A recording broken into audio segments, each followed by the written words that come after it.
আসসালামু আলাইকুম রহমতুল্লাহ।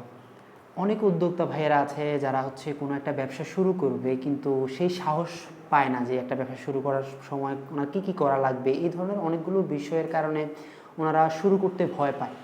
কিন্তু আমরা চাই আপনারা যে কোনো একটা ব্যবসা নিয়ে যদি চিন্তা করেন, সেটা নিয়ে একটু গবেষণা করুন, সেটা নিয়ে একটু রিসার্চ করুন। ইউটিউব আছে, গুগল আছে, আপনি যে কোনো প্ল্যাটফর্মে গিয়ে এটা নিয়ে রিসার্চ করে যদি ভালো ফলাফল পান, যারা অভিজ্ঞ আছে তাদের সাথে যোগাযোগ করুন। যদি ভালো কোনো ফলাফল পান, আপনারা সেটা নিয়ে নেমে যেতে পারেন। এরকম যদি আপনারা 4টা 5টা অথবা এরকম অনেকগুলো বিজনেস নিয়ে আপনারা যদি রান করেন, এতে করে কিন্তু আপনারা অনেক নলেজ পাবেন। হয়তো 1-2 বছর আপনি লার্নিং হিসেবে এইটাকে টুল হিসেবে ইউজ করতে পারেন। তাই একজন উদ্যোক্তা যিনি একটা বিজনেস রান করার চিন্তা নিয়ে অনেক দিন যাবৎ চিন্তা করছেন যে আপনি একটা বিজনেস রান করবেন, তারা কিন্তু শুরু করতে পারেন। এতে করে আপনারা নিজেরা ছোট ছোট অনেক কাজ শিখতে পারবেন। তাই আমরা চাই উদ্যোক্তা ভাইয়েরা নতুন নতুন কাজ শিখুক এবং নতুন বিজনেস করার প্রতি আগ্রহী হোক। ধন্যবাদ।